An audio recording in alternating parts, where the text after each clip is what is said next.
ॐ ज्ञानतिमिरान्धस्य ज्ञानाञ्जनशलाकया चक्षुरुन्मिलितं येन तस्मै श्रीगुरुवे नमः। श्रीचैतन्यमनोभीष्टं स्थापितं येन भूतले स्वयं रूप कदा मह्यं ददाति स्वपदान्तिकं। वन्देऽहं श्रीगुरु श्रीयुतपदकमलं श्रीगुरुन् वैष्णवांश्च श्रीरूपं साग्रजातं सगणरघुनाथान्वितं तं सजीवम् साद्वैतं सावधूतं परिजनसहितं कृष्ण चैतन्य देवं श्री राधा कृष्ण पादान् सगणललिता श्री विशाखान्वितांश्च। हे कृष्ण करुणा सिंधु दीनबंधु जगतपते गोपेश गोपिका कांत राधा कांत नमोस्तुते। तप्त कांचन गौरांगी राधे वृंदावनेश्वरी वृषभानुसुते देवी प्रणमामि हरिप्रिये। वाञ्छाकल्पतरुभ्यश्च कृपा सिन्धुभ्य एव च पतितानां पावनेभ्यो वैष्णवेभ्यो नमो नमः। जय श्री कृष्ण चैतन्य प्रभु नित्यानंद श्री अद्वैत गदाधर श्रीवास आदि गौर भक्त वृंद। हरे कृष्ण कृष्ण कृष्ण हरे हरे, हरे राम राम राम हरे हरे। नमः ओं विष्णुपादाय कृष्णप्रेष्ठाय भूतले श्रीमते भक्ति वेदांत स्वामिने इत नामिने नमस्ते सारस्वते देवे गौरवाणी प्रचारिणे निर्विशेष शून्यवादी पाश्चात्य देश तारिणे। हरे कृष्णा।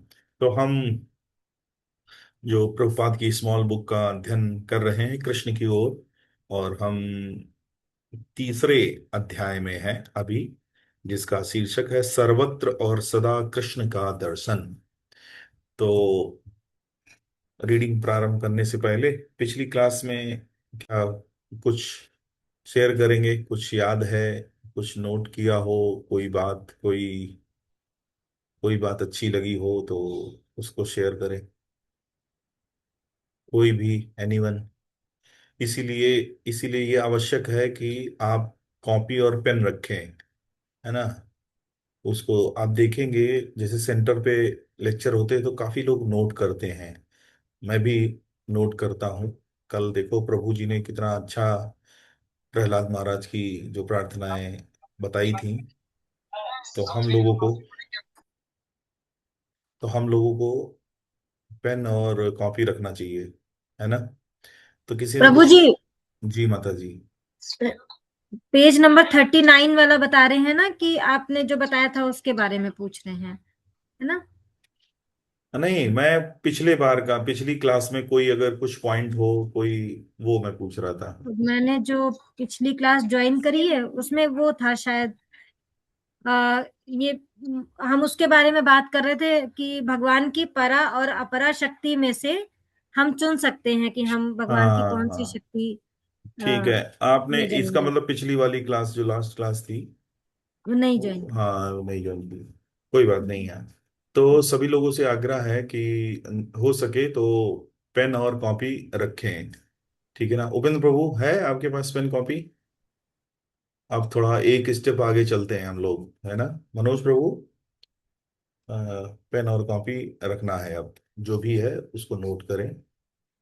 तो यस, हम लास्ट क्लास में बात कर रहे थे कि भगवान का जो के विषय में मनगढ़ंत चिंतन नहीं करना चाहिए, अनुमान नहीं लगाना चाहिए। तो प्रभुपाद इसके लिए क्या है, प्रभुपाद ने बताया था कि हमारी औकात ही क्या है। सीधे सीधे अपनी औकात बता दी। प्रभुपाद ने हम लोगों की औकात बता दी। कैसे? उन्होंने पूरी बहुत बढ़िया एनालॉजी दी कि देखो हम हैं क्या।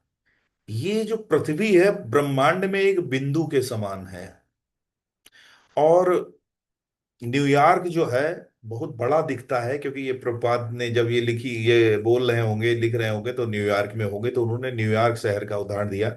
उन्होंने कहा कि न्यूयॉर्क शहर जो है बहुत बड़ा प्रतीत होता है, लेकिन ऐसा हमें लगता है ये भी पृथ्वी पर एक बिंदु के समान है। और उस पृथ्वी पर ये जो बिंदु है उसमें जहां हम बैठे हैं, ठीक है, वो जगह भी एक बिंदु है, और उसके हम जो है एक छोटे से, लाखों लोग यहाँ रहते हैं, उसमें से एक हैं। तो ये हमारी जो है हैसियत है, सोचिए जरा, ठीक है। तो ये जो है, मतलब प्रभुपाद एक भौतिक दृष्टि से भी तुलना कर रहे थे कि हम कितने छोटे हैं, और एक इस दृष्टि से भी बता रहे थे कि कितना ज्ञान है, मतलब ब्रह्मांड से लेके कहाँ हमारी क्या पोजीशन है। ठीक है। और हम क्या है, ऐसे अनंत ब्रह्मांड नायक जो भगवान हैं, अखिल ब्रह्मांड नायक भगवान है, उनके बारे में सोचने समझने का दावा करते हैं। मनगढ़ तो इसलिए कह रहे हैं प्रभुपाद कि ईश्वर के विषय में मनगढ़ंत चिंतन करना और अनुमान लगाना विशेष रूप से निरर्थक है। तो फिर कैसे भगवान को जानेंगे? भगवान को जानेंगे श्रवण से। कहाँ? भागवतम में। भागवतम में भगवान की लीलाएं और भगवान के बारे में है। और भगवत गीता हमें भगवान के इंस्ट्रक्शन बताती है। तो प्रभुपाद ने इसमें एक और बढ़िया सा एग्जाम्पल दिया कि हमें जो हमारी स्थिति है उसको देखते हुए बहुत ज्यादा फूलना नहीं चाहिए, अभी तो विनम्र रहना चाहिए। हमें इस बात की सावधानी रखनी चाहिए कि हमें मेढक दार्शनिकता के शिकार न बन जाए। मेढक दार्शनिकता क्या है? तो एक इसमें कहानी है कि एक कुएं में एक मेढक रहता था।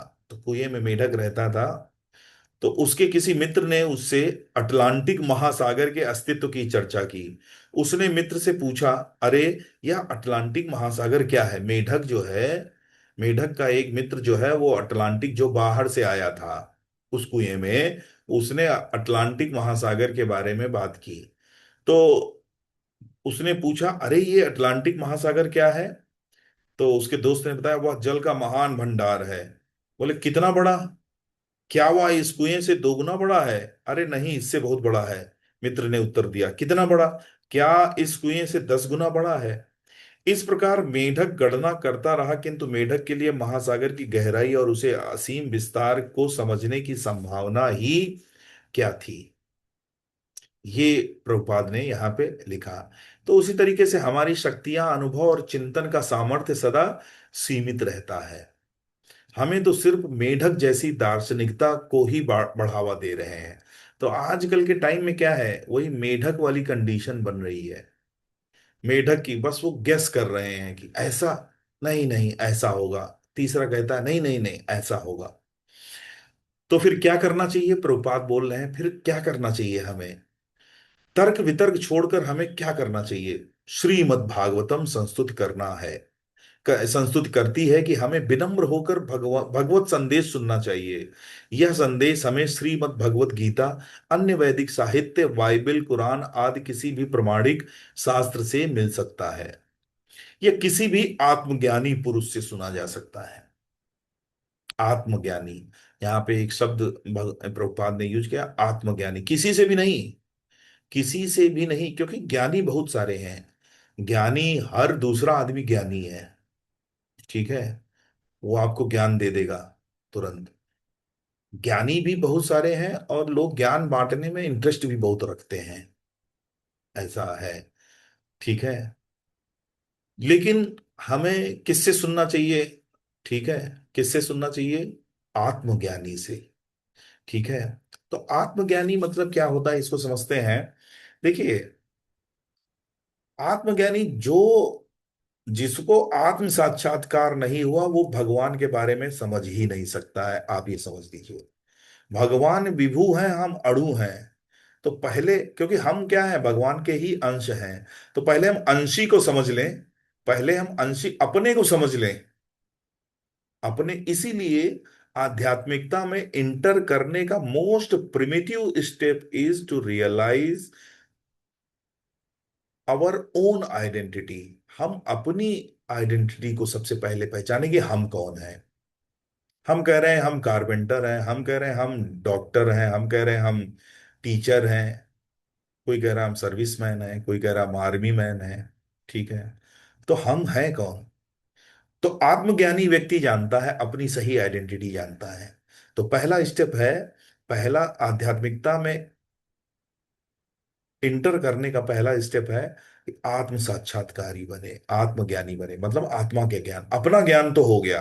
और अपना ज्ञान हो जाता है, उसी के बाद हम इलिजिबल होते हैं कि हम भगवान को समझ सकें। क्योंकि भगवान के ही ममय वांछित जीवलोका जीव भूता सनातना, जो जीव है वो भगवान का ही अंश है। तो जब हम अंश को समझ जाएंगे तभी तो अंशी को समझेंगे। अभी अंश समझ नहीं पाए हैं, हम कौन है समझ नहीं पाए, हम जिससे आए हैं उसको कहाँ समझ पाएंगे। तो इसलिए क्या है, आत्मज्ञानी से सुनना चाहिए, प्रभुपाद यहाँ पे कह रहे हैं। क्योंकि अगर हम सुनेंगे, ज्ञानी व्यक्ति हमको इंफॉर्मेशन दे देगा लेकिन ट्रांसफॉर्मेशन नहीं होगा। हमको इंफॉर्मेशन बहुत मिल जाएगी, बहुत ज्ञान मिल जाएगा, लेकिन हमारा जो है परिवर्तन नहीं होगा, हृदय परिवर्तन नहीं होगा, हमारे हृदय में भक्ति जागृत नहीं होगी। तो इसलिए इसलिए क्या कह रहे हैं, किसी कहाँ से हमें प्रमाणिक ग्रंथों से और आत्मज्ञानी व्यक्ति से सुना जाए, ठीक है ना। तो कह रहे हैं कि मनुष्य को भगवान के विषय में मात्र कल्पना नहीं करनी चाहिए, वरन भगवान के विषय में सुनना चाहिए। इसीलिए भक्ति की जो 9 विधाएं हैं उसमें सबसे पहले क्या आता है, श्रवणम कीर्तनम विष्णु स्मरणम पाद सेवनम। श्रवण सबसे पहले है, पहला श्रवण। क्योंकि भगवान को देखना हम आंखों से नहीं देख सकते, कान से देखना ज्यादा आसान है। रुक्मणी जी जो थी, रुक्मणी जी ही थी ना जिन्होंने भगवान को देखा नहीं था, सुन सुन के ही उनको प्रेम हो गया था और उनको पत्र लिख दिया था कि हमको ले जाओ। और फिर भगवान जो है उनको हरण करके ले गए थे, है ना। ये लीला आती है भगवान की। तो उन्होंने क्या है कि केवल भगवान का चित्र देख के और उनका चिंतन करके, उनके बारे में सुन सुन के ही भगवान के लिए प्रेम हो गया और अपने को समर्पित कर दिया, भगवान को संदेशा भिजवा दिया कि हमको ले जाए आके। तो भगवान फिर उनका हरण करके ले जाते हैं। तो इसका, इस श्रवण का फल क्या होगा, प्रभुपाद बता रहे हैं इस श्रवण का फल क्या होगा। ठीक है। क्योंकि क्योंकि देखिए श्रवण में इतनी सामर्थ्य है, श्रवण के लिए कोई आपको एलिजिबिलिटी नहीं चाहिए। कोई भी सुन सकता है, कान भगवान ने दिए हैं, कोई भी सुन सकता है, गरीब आदमी, अमीर आदमी, अमेरिका का रहने वाला आदमी, ठीक है ना, कोई भी सुन सकता है। ठीक है। यज्ञ करना सबके लिए आसान नहीं है, बड़े बड़े कर्मकांड करना सबके लिए आसान नहीं है, उसके लिए पैसा होना चाहिए। लेकिन भगवान की कथा सुनना सबके लिए आसान है। मोबाइल में चला लिया, कहीं कथा हो रही, कहीं भी हम सुन सकते हैं प्रमाणिक स्रोत स्रोत से। तो प्रभुपाद कह रहे हैं कि अगर हम केवल भगवान की दिव्य वाणी सुनो, तो जो भगवान किसी भी शक्ति या सामर्थ्य से नहीं जीते जा सकते, वे केवल प्रेम से जीते जा सकते हैं। अर्जुन श्री कृष्ण का मित्र था, किंतु श्री कृष्ण की स्थिति क्या थी, मतलब भाई परम परमेश्वर थे, भगवान क्या है, और वो उनका क्या है, रथी, क्या नाम है, सारथी बने थे। और सारथी की स्थिति क्या होती है, रथी जो होता है वो पैरों से खोचे मार मार के इशारे करता है। क्योंकि जब युद्ध चलता है तो वहां पे ये गुंजाइश नहीं होती कि आवाजें सुनाई दें या हम, वहां पैर मारे जाते हैं। जो सारथी होता है उसके लेफ्ट साइड में पैर मारा तो वो लेफ्ट में पैर, तो वो बाएं तरफ घुमा लेता है, दाहिनी तरफ पैर मारा तो दाहिनी तरफ घुमा लेता, बीच में मारा तो वो सीधे चलता है। ब्रेक मारना है तो उसके लिए अलग, रुकना है तो उसके लिए अलग लात है। तो इस तरीके से कंडीशन होते हैं, और भगवान जो है अर्जुन की लातें खा रहे थे। ठीक है। तो एक पल लगता है हमें कि बहुत ही सरल है, ठीक है, और एक पल ये भी है कि ये बहुत ही कठिन है। हम ज्ञान के आधार पे भगवान को नहीं समझ सकते हैं, प्रेम के आधार पे भगवान को समझ सकते हैं। जिसने ये बात समझ ली उसके लिए आसान हो जाता है। ठीक है। फिर भगवान को प्रयास करना शुरू कर देते हैं हम कि कैसे हम इसकी सेवा करें, कैसे हम इसको संग दें अपना। तो यहाँ पे क्या है, ऐसे ही जब श्री कृष्ण बालक थे तब उन्होंने खेल खेल में अपने पिता नंद महाराज के जूते उठाकर अपने सिर पर रख लिए थे। कुछ लोग भगवान के साथ एक हो जाने के लिए अथक प्रयत्न करते हैं। शून्यवादी, निर्विशेषवादी, ये क्या कहते हैं, ज्योति ब्रह्मवादी क्या है, वो ब्रह्म ज्योति में लीन होना चाहते हैं। ठीक है ना। लेकिन भक्ति क्या है, भक्ति में हमको कहीं लीन नहीं होना है। हम भगवान के पिता बन सकते हैं, भगवान की पत्नी बन सकते हैं, भगवान के मित्र बन सकते हैं। अलग अलग रसों में भगवान रस राज है, रसों की खान है। अलग अलग जिस रस में हम भगवान के साथ आदान प्रदान करना चाहें उस रस में कर सकते हैं, साख्य भाव में कर सकते हैं, माधुर्य भाव में शांत भाव में कर सकते हैं, साख्य भाव में कर सकते हैं, दास्य भाव में कर सकते हैं, जिस भी तरीके से। इसके अलावा भी कई रस हैं, जैसे जैसे जैसे भीष्म पितामह भगवान के साथ किस रस में आदान प्रदान कर रहे थे? वीर रस में। भगवान जो जब भीष्म पितामह तीर चलाते थे, और वो साय से आवाज करता हुआ अर्जुन के पास से निकलता था, तो भगवान जो है देखते थे भीष्म की तरह, भीष्म की तरफ देखते थे और मुस्कुराते थे। अब भीष्म को ये अच्छा लगता था कि हाँ, उनको थोड़ा महसूस हुआ। तो वो वीर रस में, ठीक है, वो जो प्रणाम कर रहे हैं भगवान को, वो भी क्या है, तीर चला के कर रहे हैं, उनके पास से तीर जाता हुआ दिख रहा है, भगवान थोड़ा ऐसे हो रहे हैं। तो ये आदान प्रदान बाह्य दृष्टि से ऐसा लग रहा है युद्ध कर रहे हैं, लेकिन ये उनके बीच में वीर रस का आदान प्रदान था। और जब अंततः भगवान ने अपना प्रतिज्ञा तोड़ दिया, भगवान ने जैसा कि मैं कोई शस्त्र नहीं उठाऊंगा, अस्त्र शस्त्र का प्रयोग नहीं करूंगा, लेकिन जब वो रथ का पहिया उठा लेते हैं, मतलब भीष्म पितामह इतना भीषण युद्ध करते हैं, भगवान जो है क्रोधित हो जाते हैं और रथ का पहिया उठा लेते हैं। बस वहां पे भीष्म जो है संतुष्ट हो जाते हैं। ये उनका जो है आदान प्रदान था।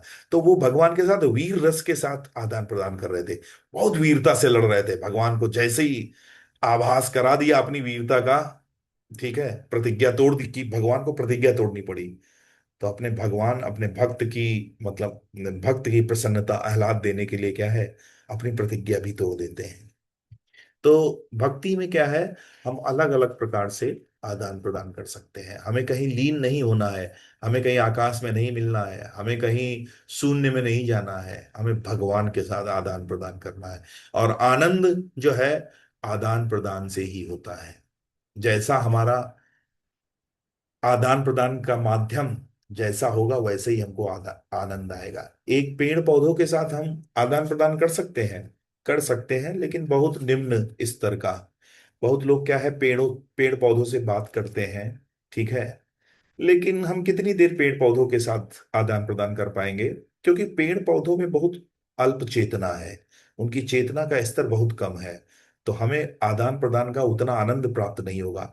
लेकिन अब जैसे जैसे चेतना बढ़ती जाएगी, जैसे मान लो जलचर हैं, मछलियां हैं, मछलियों के साथ हम और ज्यादा देर तक खेल सकते हैं, आनंद ले सकते हैं उनके, क्योंकि अब मछलियों के क्या है, दाना डालेंगे वो आएंगी खाएंगी, ये सब अच्छा लगेगा। लेकिन वहां भी हम सीमित है हमारा आनंद, 2 घंटे में बोर हो जाएंगे। उससे ऊपर क्या है, अब जो ये थलचर है, जानवर जैसे कुत्ता है, बिल्ली है, ये क्या है, हमारी रिएक्शन का आदान प्रदान करते हैं, मतलब रिएक्ट करते हैं। गेंद फेंका, कुत्ता उठा के गया, तो वहां हमें और अच्छा लगता है। तो ये अच्छा क्यों हमें लग रहा है? क्योंकि जिससे हम आदान प्रदान कर रहे हैं उसकी चेतना बढ़ रही है, उसकी चेतना का स्तर जो है वो बढ़ रहा है। अब आप बताइए, अपने घर के पले हुए कुत्ते के साथ ज्यादा मजा आएगा कि अपने बच्चे के साथ मजा आएगा? क्यों? क्योंकि बच्चे की चेतना उस कुत्ते से ज्यादा है। बच्चे को तुम कुछ बोलोगे तो वो रिस्पॉन्स देगा, जवाब देगा तुम्हारी भाषा में, तोतली भाषा में, तो वो तुम्हें और ज्यादा अच्छा लगेगा। तो कहने का तात्पर्य ये है कि आनंद का जो कारण है वो आदान प्रदान है। हम किस स्तर की चेतना के साथ आदान प्रदान कर रहे हैं। तो जब हम भगवान के साथ रेसिप्रोकेट करते हैं, अब भक्ति क्या है, रेसिप्रोकेशन है। हम भगवान की सेवा करते हैं और बदले में भगवान क्या है, कृपा देते हैं, आनंद देते हैं। तो भगवान का चेतना क्या है, भगवान की असीमित चेतना है। तो वहां पे जब हम अटैच होते हैं, तो हमारा आनंद का स्तर भी क्या होता है, असीमित होता है। फिर ये सारे भौतिक आनंद जो है उसके सामने छोटे हो जाते हैं। तो ये है भक्ति का लाभ। और ये भक्ति हमें कैसे प्राप्त होती है, कैसे भगवान के लिए प्रेम आकर्षण होता है? श्रवण से, ऐसा प्रभुपाद बता रहे हैं। ठीक है। फिर कहते हैं, श्री कृष्ण की कृपा के बिना कोई भी व्यक्ति असाधारण रूप से बुद्धिमान नहीं हो सकता। प्रत्येक व्यक्ति एक दूसरे से अधिक बुद्धिमान होने का प्रयत्न कर रहा है, किंतु श्री कृष्ण की कृपा के बिना यह संभव नहीं है। हाथी और बनमानुष बड़े बलवान पशु हैं, और यह समझना चाहिए कि इनकी शक्ति का स्रोत भी श्री कृष्ण ही है। कोई भी मनुष्य अपने प्रयत्न से ऐसी शक्ति प्राप्त नहीं कर सकता, किंतु यदि श्री कृष्ण की कृपा हो तो एक मनुष्य हाथी से सहस्त्रों गुना अधिक शक्ति प्राप्त कर सकता है। इसका एग्जाम्पल है, बहुत लोगों ने, भीम जैसे थे, 10,000 हाथियों का बल था, कैसे मिला था? दुर्योधन ने उनको जो है खीर में जहर मिला के पानी में फेंक दिया था। फिर वो क्या है, नागलोक में चले गए थे, वहां से उनको फिर आशीर्वाद मिला था और 10,000 हाथियों का बल लेके आए थे। इसी प्रकार मनुष्य में जो काम भावना है, यदि वह धर्म के प्रतिकूल नहीं है तो उसे भी श्री कृष्ण का रूप समझना चाहिए। यह काम भाव क्या है? काम का सामान्य अर्थ मैथुन लिया जाता है, किंतु यहाँ काम का अर्थ वह मैथुन है जो धार्मिक सिद्धांतों के प्रतिकूल नहीं है। अर्थात हाँ, यहाँ पे बता रहे हैं जो काम भाव है, कह रहे हैं कि वो भी अगर प्रतिकूल है, धर्म के प्रतिकूल है, तो वो जो है वो भी भगवान की सेवा है। काम मतलब मैथुन, अगर हम कृष्ण भावना भावी संतान उत्पन्न करने के लिए काम का प्रयोग करते हैं तो वो क्या है? वो भी धर्म है, वो भी भगवान की सेवा है। ठीक है, तो इसका आज जो है कंप्लीट कर देंगे। फिर आगे बताते हैं कि कोई श्री कृष्ण से यह प्रश्न कर सकता है, आप कहते हैं मैं शब्द जल प्रकाश सुगंध सबका बीज बल काम आदि हूं, तो क्या इसका तात्पर्य यह है कि आप केवल सत्वगुण में ही विद्यमान रहते हैं? इस भौतिक जगत में सतोगुण रजोगुण और तमोगुण तीनों हैं। अभी तक श्री कृष्ण ने अपने आप को सतोगुण में उत्पन्न भावों में व्यक्त किया, ठीक है, किंतु अन्य दो गुणों राजस तमस के विषय में क्या स्थिति है? क्या श्री कृष्ण उनमें स्थित नहीं है? इसके उत्तर में श्री कृष्ण कहते हैं कि इस भौतिक जगत में जो कुछ दिखाई दे रहा है वह प्रकृति के इन्हीं तीन गुणों की अंतःक्रिया का परिणाम है। यहाँ जो कुछ भी अनुभव किया जा सकता है वह सतोगुण रजोगुण और तमोगुण का ही समुच्चय है, तथा श्री कृष्ण स्वयं कहते हैं सभी स्थितियों में इन तीन गुणों की उत्पत्ति मेरे द्वारा होती है। चूंकि श्री कृष्ण इन तीन गुणों के सृष्टा हैं, इसलिए इन गुणों की स्थिति श्री कृष्ण में है, किंतु श्री कृष्ण उनमें स्थित नहीं है, क्योंकि श्री कृष्ण इन तीन गुणों से परे हैं। इस प्रकार दूसरे अर्थ में तामसी असद वृत्ति या पदार्थ भी जो अज्ञान से उत्पन्न होते हैं, जब कृष्ण भावना अमृत में प्रयुक्त होते हैं तो श्री कृष्ण रूप ही हो जाते हैं। यह कैसे? एक विद्युत अभियंता बिजली निर्माण करता है, अपने घरों में इस विद्युत शक्ति का अनुभव फ्रिज यंत्र में ठंडक के रूप में और बिजली के चूल्हे में गर्मी के रूप में करता है, किंतु ऊर्जा की के उत्पत्ति स्थल में विद्युत शक्ति न ठंडी है न गर्म। अच्छा, तो यहाँ पे देखिए क्या है, यहाँ पे बता रहे हैं तीन गुणों के बारे में बता रहे हैं कि भगवान क्या तीनों गुणों में उपस्थित रहते हैं। क्योंकि पहले कहा गया, पहले भगवान ने कहा कि मैं शब्द जल प्रकाश सुगंध सबका बीज बल काम इच्छा आदि हूं। तो क्या मतलब भगवान जो है सत्वगुण में ही विद्यमान रहते हैं? ये सारे क्या है? सत्वगुणी प्रकाश सुगंध जल, ये सब क्या है? सत्वगुणी तत्व है, सत्वगुणी भाव है। तो क्या भगवान सत्वगुण में ही रहते हैं? तो यहाँ पे उत्तर दिया जा रहा है नहीं। पहली बात तो हमें समझना चाहिए कि भगवान गुणातीत है। भगवान और भगवान के जो भक्त होते हैं वो गुणातीत होते हैं, वो उन पे तीन गुणों का प्रभाव नहीं होता है। और विशेषकर देखिए, जब सृष्टि होती, सृष्टि से पहले ये तीन गुण जो हैं अव्यक्त अवस्था में होते हैं। क्या होते हैं? अव्यक्त अवस्था में। फिर सृष्टि जैसे ही होती है तो ये क्या है, तीन रूपों में प्रकट हो जाते हैं। ठीक है, तो ये भगवान से आते हैं गुण, ना कि भगवान इसमें है। ठीक है, तो ये बताया गया है। और एग्जाम्पल एक दिया है बिजली का, कि एक बिजली जो है, बिजली का रूप वही है, बिजली ना ठंडी है ना गर्म है। डिपेंड ये करता है वो बिजली से क्या उपकरण चलाया जा रहा है। अगर उस बिजली से हीटर जैसे दिनेश यादव प्रभु चला रहे हैं तो वही गर्मी दे रहा है, और वही बिजली अगर कूलर में जा रही है तो वो ठंडी हवा दे रही है। तो बिजली का स्वरूप क्या है? बिजली ना ठंडी है ना गर्मी, तो ऐसे ही भगवान क्या है? भगवान गुणों से परे हैं, भगवान में कोई गुण नहीं है, भगवान से निकले हुए हैं गुण। बस आप उस गुण को किस तरीके से इस्तेमाल कर रहे हैं, किसी भी वस्तु को किस तरीके से इस्तेमाल कर रहे हैं, ये डिसाइड करेगा कि आप किस गुण में चले गए, आप किस गुण की तरफ जा रहे हैं। यस। तो अपने अन्य प्राणियों के लिए इस शक्ति की अभिव्यक्ति भिन्न भिन्न प्रकार से हो सकती है, किंतु श्री कृष्ण के लिए वह भिन्न नहीं है। इसलिए हमें कभी कभी ऐसा लगता है श्री कृष्ण रजो और तमोगुण के सिद्धांतों में लिप्त होकर कार्य कर रहे हैं, किंतु श्री कृष्ण के लिए वह श्री कृष्ण के अतिरिक्त और कुछ नहीं होता। जैसा, हाँ, जैसे कह रहे हैं कि भगवान की लीलाओं में जब हम सुनते हैं, श्रवण करते हैं, तो हमें कभी कभी ऐसा लगता है, अरे भगवान तो रासलीला कर रहे हैं, भगवान ने तो उनके गोपियों के कपड़े ले लिए। भाई ये सब ठीक है, भगवान जो है इतने ऐश्वर्य से रह रहे हैं, द्वारिका में उनके इतने महल थे, हर रानी का एक महल था। तो ये सब रजोगुण लगता है कि रजोगुणी स्वभाव लगता है।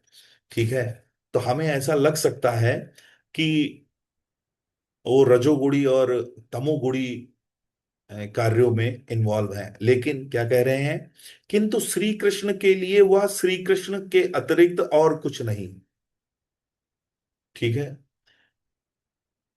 जैसे विद्युत अभियंता के लिए विद्युत शक्ति केवल विद्युत शक्ति है और कुछ नहीं है। ठीक है ना। एक इंजीनियर के लिए जो है, जो बिजली प्रोड्यूस कर रहा है, उसके लिए वो बिजली है, ना वो गर्म है ना वो ठंडी है, वो बस बिजली है। आप सब इसीलिए, इसी प्रकार से श्री कृष्ण है, वो कुछ भी कर रहे हैं वो श्री कृष्ण ही है, परम पुरुषोत्तम भगवान ही है। चाहे वो रत्नों से जड़ित घरों में रह रहे हैं, महलों में रह रहे हैं, चाहे वो गोपियों के वस्त्र छीर हरण कर रहे हैं, ठीक है, चाहे वो कोई कूटनीति कर रहे हैं, वो ऐसा नहीं है कि वो किसी गुण के प्रभाव में आकर कर रहे हैं, वो श्री कृष्ण है। ठीक है ना। उनपे ये गुण किसी भी प्रकार से प्रभाव नहीं डाल सकते हैं। प्रत्येक पदार्थ की उत्पत्ति श्री कृष्ण से होती है, वास्तव में वेदांत सूत्र पुष्टि करता है। अथातो ब्रह्म जिज्ञासा जन्मांधस्य यतः, ये वेदांत सूत्र है। अथातो ब्रह्म जिज्ञासा, अब जो है ब्रह्म जिज्ञासा करो। प्रत्येक वस्तु का उद्भव भगवान से होता है, जन्मांधस्य यतः। भागवतम का पहला श्लोक जो है उ- उसमें है जन्मांधस्य यतः, से शुरुआत होता है, ओम नमो भगवते वासुदेवाय जन्मांधस्य यतोन्वयादि तरता चार्थेषु विज्ञा स्वराट। है ना, इस तरीके से तो ये वेदांत सूत्र है। तो उसी का जो है, उसी से शुरुआत होती है भागवतम। तो जन्म आदि अस्य यतः, मतलब प्रत्येक वस्तु का उद्गम भगवान से होता है। जीव जिसे अच्छा या बुरा मानते हैं वह सिर्फ उसके लिए ऐसा हो सकता है क्योंकि वे बद्ध जीव हैं, किंतु श्री कृष्ण बद्ध नहीं है, अतः उनके लिए अच्छे बुरे का प्रश्न ही नहीं उठता। हम जीव बद्ध आत्माएं हैं, अतः हम द्वंद्व भावना से ग्रस्त हैं, पर श्री कृष्ण के लिए सब कुछ परिपूर्ण है। मतलब हमारे लिए लाभ हानि, सुख दुख, अच्छा बुरा, ये आदमी अच्छा है ये आदमी बुरा है, हमारे लिए दिन रात प्रकाश अंधकार, लेकिन भगवान इन द्वंद्व से परे हैं। भगवान के लिए कुछ भी, भगवान के लिए सब कुछ अच्छा अच्छा ही है, भगवान के लिए सब कुछ लाभ लाभ लाभ उनके लिए। देखिए हम क्या है, अपनी भावनाओं के आधार पे ये विभाजित करते हैं कि ये दिनेश यादव प्रभु अच्छे हैं, उपेंद्र मिश्रा प्रभु अच्छे नहीं हैं। ठीक है ना, ये क्या है, ये हमारी वृत्ति है। ना दिनेश यादव अच्छे हैं ना बुरे हैं, ना उपेंद्र मिश्रा अच्छे हैं बुरे हैं। जी, जो हमारे लिए बुरे हों हो सकता है वो किसी के लिए अच्छे हों। बात समझ रहे हो? तो ये सब द्वंद्व है, और ये बद्ध जीव का यही एक सबसे बड़ा सिम्टम है, लक्षण है। हम क्या है, द्वंद्व में रहते हैं, डुअलिटी में रहते हैं, सुख दुख का अनुभव करते हैं। क्यों करते हैं सुख दुख का अनुभव? क्योंकि हम बद्ध हैं। भगवान क्या है, पूर्ण आनंद में है। उनके लिए कुछ भी अंधेरा ना प्रकाश। ठीक है ना, उनके लिए सब एक एक ही भाव है, अच्छा, ठीक है ना, प्रकाश, ज्ञान। लेकिन हमारे पास क्या है, अंधकार भी है, प्रकाश और अंधकार, लाभ और हानि, दुख सुख, हम द्वंद में भरे हुए हैं भगवान, लेकिन भगवान में कोई द्वंद नहीं होता है। ठीक है। तो यहाँ पे जो है अध्याय 3 पूरा होता है। अब जैसा इसमें अभी हमने क्या बताया, पहले वाले चैप्टर में क्या था, सुख का सीधा मार्ग, सुख का सीधा मार्ग क्या है। तो सुख का सीधा मार्ग हमको क्या पता चला, कि कृष्ण को हम जाने, कृष्ण को ही, कृष्ण भावनामृत होकर ही हम सुख प्राप्त कर सकते हैं, भौतिक सुख हमें आनंद नहीं दे सकता है। तो फिर दूसरा चैप्टर आया कि कृष्ण संकीर्तन और कृष्ण को जानने की विधि, ये हमने दूसरा अध्याय पढ़ा। फिर इस विधि में, इस विधि को और व्यवहारिक करने के लिए, इस विधि को और व्यवहारिकता से करने के लिए प्रभुपाद फिर तीसरा अध्याय में बताते हैं कि कैसे हम सर्वत्र और सदा कृष्ण का दर्शन कर सकते हैं। ये तीसरे अध्याय में बताते हैं। अब आगे चौथे में बताएंगे कि ये जो मूढ़ पागल होते हैं, गधे होते हैं, मूढ़ और ज्ञानी होता है, उनके क्या मार्ग होते हैं। अभी तक भक्तों के बताए, अब बताएंगे मूढ़ और ज्ञानी के मार्ग। तो ये चौथा अध्याय है, मूढ़ और ज्ञानी के मार्ग। और फिर आखिरी फाइनल चैप्टर है परम प्रभु की ओर गमन। पांच पांच अध्याय हैं। तो आज हमारे 3 अध्याय यहाँ पे कंप्लीट होते हैं। हरे कृष्ण।